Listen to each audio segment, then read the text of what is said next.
Let's talk for just a moment about rubrics from the student perspective. Last week we looked at the instructor perspective. Now let's look a little bit about this from the student perspective. Thinking as a student, there are basically three questions that I would like to address. First is, do students really use rubrics? If we're going to spend the time to create them, are they going to be used?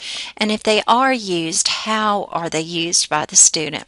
I want to know what advantages there are to the student with using rubrics and the disadvantages when rubrics are used. So let's address the question of, do students really use rubrics and how? Yes, definitely students really use rubrics. I had a situation one time where rubrics had been developed for a lot of the assignments, and then one assignment I had not developed a rubric for, and immediately upon opening the assignment, they were looking for the rubric, and this was one that for reasons of my own I did not design a rubric for. And throughout the whole process of their doing the assignment, they were communicating back and forth. I don't feel as confident. I'm having problems with this. I'm not really sure that I know what to do. And so, yes, the students found that the rubrics that they had been using had been very helpful to them. And so, yeah, students are going to use them, and they're going to use them a lot if they're presented in a valid way. Rubrics are used by students to help them understand the instructor's expectations, and so they help you to understand what the instructor is looking for, what they expect. And they're also used for self-assessment. So a lot of times when I'm doing assignments myself where there's a rubric, I will read the assignment, I will go back and look over the rubric to make sure I understand the main criterion. And then I will do my assignment, but before I submit it, I go back to that rubric and I look at the specific details and did I address this or not? So for me, it's a way to help me assess the quality of the work before I ever submit it. Advantages to students: better understanding the instructor expectation. It helps them create better quality work.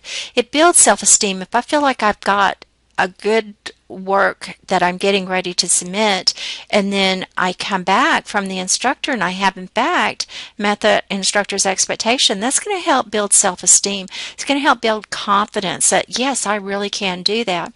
And we know that we have a lot of students in our classes that have very low self-esteem for varying reasons, but this is one way we can help them.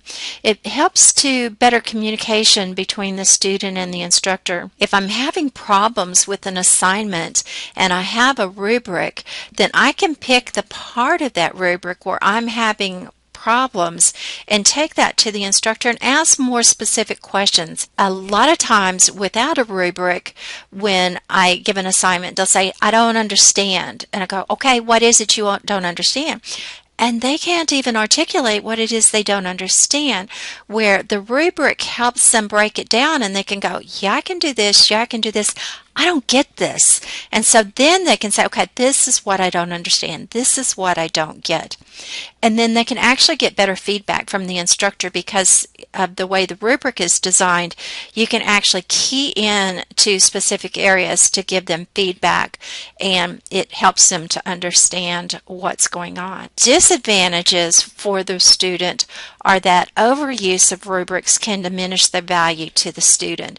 If it's just, you did it or you didn't do it, you don't need a rubric. A pass-fail type thing doesn't need a rubric.